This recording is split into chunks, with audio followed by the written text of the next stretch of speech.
పంచతంత్రం మిత్రభేదం. ఒకనాడు డుండుకం అనే నల్లి సంచారం చేస్తూ రాజు పడుకునే మంచం మీదకి వచ్చి అక్కడ ఉన్న పేనును చూసింది. రాజుగారి పడక మీదకి ఎందుకు వచ్చావు, వెంటనే వెళ్ళిపో అన్నది పేను నల్లితో. దానికి నల్లి, అమ్మా అలా మాట్లాడకు, ఇంటికి వచ్చిన అతిథి పట్ల అలా ప్రవర్తించరాదు. తెలిసిన వారు ఏం చెప్తారంటే, ఎంత తక్కువ వాడు వచ్చినా సత్పురుషులు లోపలికి దయచేయండి, కూర్చుని విశ్రాంతి తీసుకోండి, మీరు తరచుగా రారే, ఏమిటి విశేషాలు, మీ ఆరోగ్యం బాగుందా, మీరు వచ్చినందుకు చాలా సంతోషం అనాలి. అలా ఆతిథ్యం ఇచ్చినందువల్ల స్వర్గప్రాప్తి కలుగుతుంది. నేను నీ అతిథిని, నేను రకరకాల మనుషుల రక్తం చవిచూశాను. ఆహార దోషాల వల్ల వారి రక్తం కటువుగానో కారంగానో చేదుగానో పుల్లగానో ఉంటుంది. ఇలాంటి దోషాలు లేని తీయని రక్తం ఇంతవరకు చవిచూసి ఎరగను. ఈ రాజు మహారుచికరమైన వంటకాలు, మంచి మంచి ఫలాలు, అపురూపమైన మృగాల పక్షుల మాంసము తింటాడు. గొప్ప వైద్యులు ఆయన రక్తం శుద్ధంగా ఉండేటట్లు చూస్తూ ఉంటారు. నువ్వు అనుమతిస్తే ఈ రాజుగారి రక్తం అమృతం లాంటిది, తాగి ఆనందించాలనుంది. రాజైనా బిచ్చగాడైనా సుఖభోజనం కోరతారు కదా. జీవచాపల్యం రేకెత్తించే రుచికరమైన వస్తువులే ప్రపంచంలో లేకపోతే ఒకడికి మరొకడు సేవకుడు కావడం, చెప్పు చేతుల్లో ఉండడం ఎందుకు జరుగుతుంది?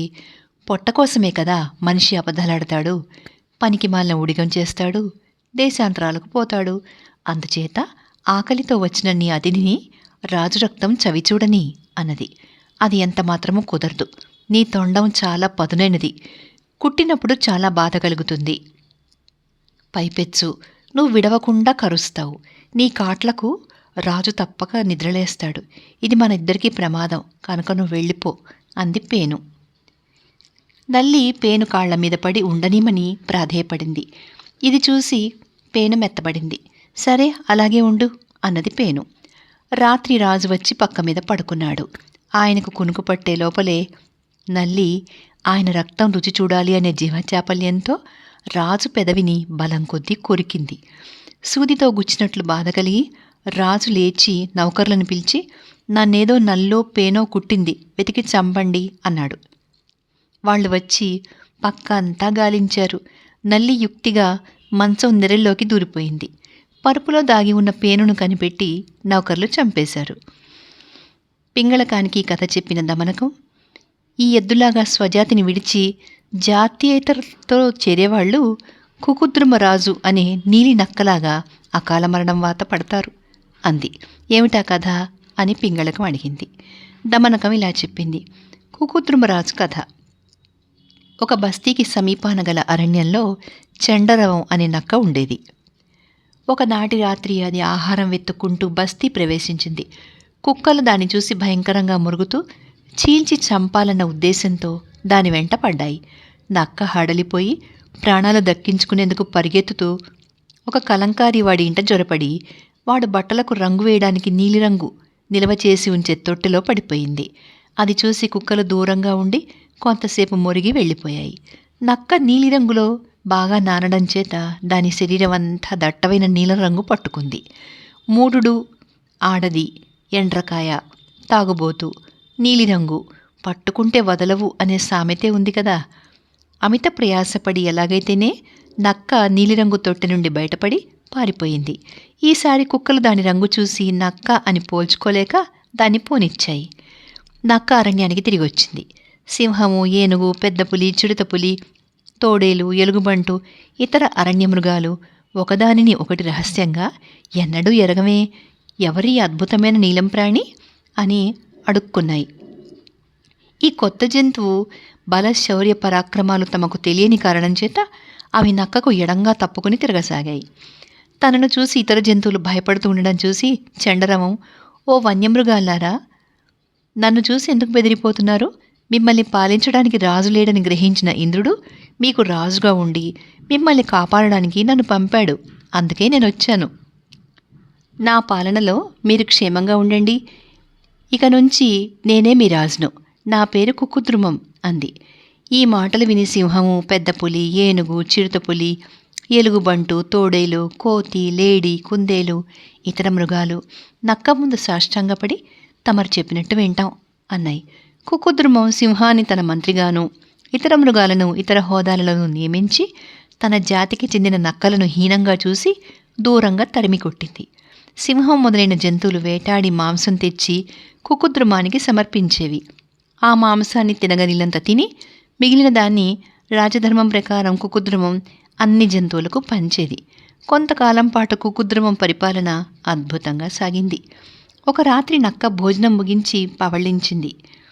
సింహము, పెద్ద పులి, ఏనుగు, చిరుతపులి, కోతి దానికి కావలి కాస్తున్నాయి.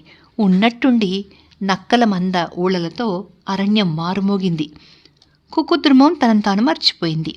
దాని రోమాలు నిక్కబొడుచుకున్నాయి.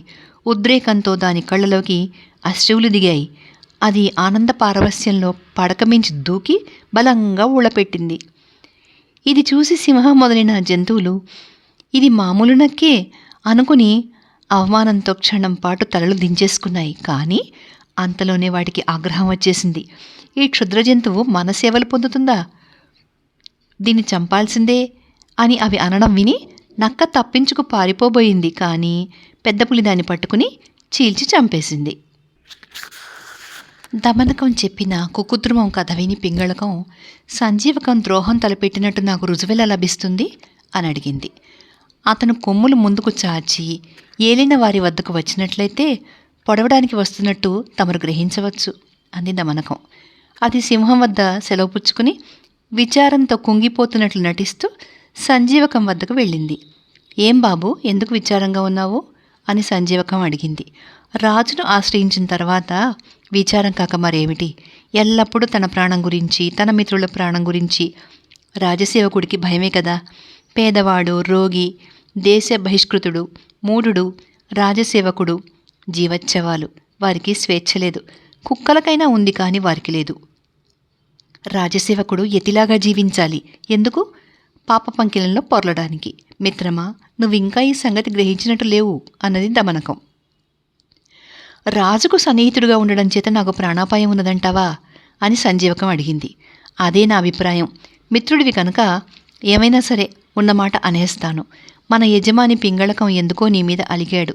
సంజీవకాన్ని చంపి అందరికీ విందు చేస్తాను అని ఆయన ఇవాళ నాతో అన్నాడు. ఇది విని నేను కుంగిపోయానని వేరే చెప్పాలా? ఈ క్లిష్ట పరిస్థితిని ఎదుర్కోవడానికి నువ్వు సిద్ధంగా ఉండాలి అంది దమనకం. ఆ మాట విని పింగళకానికి పిడుగుపడ్డట్టు అనిపించింది. అయ్యో, నాకు ఈ దుర్గతి ఎలా దాపరించింది? రాజును విశ్వాసంతో సేవించినందుకు ఫలితం చావా? శత్రుత్వానికి కారణం తెలిస్తే చక్కబెట్టగలను, కానీ అకారణ వైరాన్ని ఎలా సరిచేయడం? నేను పింగళకానికి ఏం ద్రోహం చేశాను అన్నది సంజీవకం. మిత్రమా, రాజుల బుద్ధే అలాంటిది. మరీ బలవంతులు అని తోచిన వారి మీద దెబ్బతీస్తారు అంది దమనకం. నిజమే నిజమే, తప్పు నాదే. ఆకులు అలములు తినే నా బోటివాడు కేవల మాంసాహారైన సింహంతో ఎన్నడూ స్నేహం చేసి ఉండరాదు. వెనకటికి హంసలాగా సమానులు కానివారితో స్నేహం చేసిన వాళ్ళు నశించిపోతారు అంటూ సంజీవకం హంస కథ ఇలా చెప్పింది. హంస గుడ్లగూబ కథ. ఒకానొక అరణ్యంలో ఒక సరస్సు ఉండేది. అందులో ఒక హంస ఒంటరిగా ఉంటూ నీటిలో ఈదుతూ ఆహారం తింటూ హాయిగా కాలక్షేపం చేసేది. ఒకనాడు ఆ ప్రాంతానికి ఒక గుడ్లగూబ వచ్చింది. నువ్వు ఎక్కడి దానివి, ఇక్కడికి ఎందుకు వచ్చావు అని హంస గుడ్లగూబని అడిగింది. దానికి గుడ్లగూబ, నేను ఇలాంటి మరొక సరస్సు పక్కన ఉన్న తామరల తోపులో ఉంటాను. నీ స్నేహం చేసి పాపాలన్నీ పోగొట్టుకుందామని వచ్చాను అంది. హంస ఆ మాటలకు ఉబ్బిపోయి, నీ ఇష్టం వచ్చినంతకాలం ఉండు అన్నది. గుడ్లగూబ అలాగే చేసింది. రెండూ కలిసి చాలా రోజులు సుఖంగా గడిపిన మీదట గుడ్లగూబ తన చోటికి వెళ్ళిపోతూ, నీకు నాపై స్నేహభావం ఉంటే నా చోటికి వచ్చి నా అతిథిగా ఉండాలి అంది. హంస ఒక ఉదయం తామరల తోపుకు వెళ్ళింది. కానీ గుడ్లగూబ ఒక కొండగుహలో నిద్రపోతూ కనిపించింది. నీ మిత్రుడైన హంసను నేను చూడ్డానికి వచ్చాను అంది హంస. నాకు పగలు కళ్ళు కనిపించవు, చీకటి పడినప్పుడు కలుసుకుందాం అన్నది గుడ్లగూబ. హంస చీకటి పడేదాకా వేచి ఉంది. అప్పుడు గుడ్లగూబ బయటికి వచ్చి హంసను కుశలం అడిగింది. తర్వాత హంస గుహ బయట నిద్రపోయింది. ఒక బిడారు ఆ రాత్రి సరస్సు పక్కన మజిలీ చేసింది. తెల్లవారుజామున బిడారు వాళ్ళు ప్రయాణ సన్నాహాలు ప్రారంభించి శంఖం ఊదారు. ఆ ధ్వని విని గుడ్లగూబ ఉలిక్కిపడి గట్టిగా అరిచి చప్పున గుహలోకి పోయింది. హంస మాత్రం గుహ వెలపలే ఉండిపోయింది. ప్రయాణ సమయంలో గుడ్లగూబ అరవడం దుశ్శకునమని బిడారు నాయకుడు ధ్వనిని పట్టి గురిచూసి ఆ పాడు గుడ్లగూబను కొట్టమన్నాడు. వీలుకాడు అలా చేసేసరికి ఆ బాణం హంసకు తగిలి అది కాస్త చచ్చింది. సంజీవకం దమనకానికి హంస కథ చెప్పి, నమ్మిన మూఢుడు వెనకటికి ఒంటెలాగా జిత్తులమారి అయిన దుర్మార్గుడి మూలాన మోసపోతాడు అంది. ఏమిటా కదా అని దమనకం అడిగింది. సంజీవకం ఇలా చెప్పింది. మోసపోయిన ఒంటె కథ. సాగరదత్తుడు అనే గొప్ప వర్తకుడు ఉండేవాడు. అతను ఒకసారి 100 ఒంటెల మీద మేలురకం వస్త్రాల మూటలు ఎక్కించి వర్తకం నిమిత్తం తన ఊరి నుంచి బయలుదేరాడు. ఆ ఒంటెలలో వికటం అనే ఒంటె మీద బరువు ఎక్కువగా పడింది. ఆ బరువు మొయ్యలేక ఆ ఒంటె కాళ్ళు నీరసమైపోయి కూలబడిపోయింది. అది కదలలేని స్థితిలో ఉండడం చూసి వర్తకుడు దాని మీద మూటలను ఇతర ఒంటెల మీద సర్ది, అది భయంకరమైన అరణ్య ప్రాంతం కావడం చేత అక్కడ మజిలీ చేయడం ఇష్టం లేక ఒంటెను దాని కర్మానికి వదిలి వెళ్ళిపోయాడు. వర్తకుడు వెళ్ళిపోయిన చాలా కాలానికి వికటం అనే ఆ ఒంటె అటూ ఇటూ కదిలే స్థితికి వచ్చి అడవి పచ్చిక మేస్తూ గుంటలలో నీరు తాగుతూ క్రమంగా పుంజుకున్నది. అదే అరణ్యంలో మదోత్కటం అనే సింహం ఉండేది. దానికి ఒక చిరుతపులి, ఒక కాకి, ఒక నక్క సేవకులుగా ఉండేవి. ఆ సింహం తన భృత్యులను వెంటపెట్టుకుని అరణ్యంలో సంచారం చేస్తూ ఒంటెను చూసి, ఈ వికారాకారం గల వింత జంతువేమిటి? ఇది అరణ్యంలో ఉండే జంతువో గ్రామాలలో ఉండేదో తెలుసుకుని రండి అని తన సేవకులతో అన్నది. ఒంటెలను గురించి ఇదివరకే ఎరిగిన కాకి సింహంతో, అది పెంపుడు జంతువు, దీన్ని ఒంటె అంటారు, దీని మాంసం చాలా రుచిగా ఉంటుంది అన్నది. దానికి సింహం, నాలో విశ్వాసం ఉంచి నా ఇంటికి వచ్చిన ప్రాణిని ఎన్నడూ చంపను. ఇంటికి వచ్చిన అతిథిని చంపితే బ్రహ్మహత్యతో సమానమైన పాపం చుట్టుకుంటుందంటారు. అందుచేత ఆ ఒంటెకు అభయం ఇచ్చి దాన్ని నా వద్దకు తీసుకురండి. అది వచ్చిన పనేమిటో తెలుసుకుంటాను అన్నది. సింహం సేవకులు వెళ్ళి ఒంటెకు అభయం ఇచ్చి దాన్ని తీసుకొచ్చాయి. ఒంటె తన ముందు సాష్టాంగపడ్డాక సింహం దాన్ని, నువ్వు అరణ్యానికి ఎలా వచ్చావు అని అడిగింది. ఒంటె సింహానికి తన కథ అంతా చెప్పింది. అప్పుడు సింహం, నువ్వు మీ ఊరికి తిరిగి వెళ్లకు, బరువులు మోయకు, నాతో పాటు అరణ్యంలోనే ఉండి పచ్చని గడ్డి తిను అన్నది. ఒంటె ఆ ప్రకారమే అరణ్యంలో నిశ్చింతగా ఉండిపోయి సింహానికి 4వ భృత్యుడు అయింది. కొంతకాలం గడిచింది. సింహం ఒక ఏనుగుతో తలపడి పోరాడడంలో ఏనుగు తన దంతాలతో సింహాన్ని పొడిచి తీవ్రంగా గాయపరిచింది. అందుచేత అది తన గుహ నుంచి కదలలేని స్థితిలో ఉండిపోయింది. 5 రోజులు ఇలా గడిచేసరికి సింహము దాని 3 పరిచారకులు తిండికి మాడి చచ్చే పరిస్థితి ఏర్పడింది. ఎందుకంటే సింహం బయటకు వెళ్ళి ఆహారం కోసం వేటాడడం లేదు. పచ్చిక తిని బతుకుతున్న ఒంటె మాత్రం బాగా కొవ్వి ఉన్నది. తన అనుచరుల దీనస్థితి గమనించిన సింహం, నేను గాయపడి జబ్బు చేసి వేటాడలేను కనుక వెనకటిలాగా మీకు ఆహారం ఇవ్వలేను. మీరే ఎలాగైనా తంటాలు పడి ఏ జంతువునైనా సంపాదించి తినండి అన్నది. ఏలినవారు ఈ స్థితిలో ఉండగా మా శరీర పోషణ గురించి మేమేం ఆలోచించగలం అన్నాయి మిగిలినవి. ఆహా, మీకు నా పట్ల గల భక్తి విశ్వాసాలు మెచ్చదగినవి. మీరు వెళ్ళి ఏదైనా జంతువును నాకు కానుకగా పట్టుకురండి, అందరం తిందాం అన్నది సింహం. మిగిలిన జంతువులు దీనికి జవాబు చెప్పలేదు. మొహమాట పడకండి, వెళ్ళి ఏ జంతువునైనా చూడండి. ఈ స్థితిలో కూడా నేను వచ్చి దాన్ని చంపి మీకు ఆహారం ఇస్తాను అన్నది సింహం. సింహం అనుచరులు 4 జంతువుల కోసం వెతుకుతూ బయలుదేరాయి. కానీ వాటికి ఒక్క జంతువు కనపడలేదు. నక్క, కాకి రహస్యాలోచనకు దిగాయి. కాకి మిత్రమా, మనం అర్థం లేకుండా ఎందుకు తిరగాలి?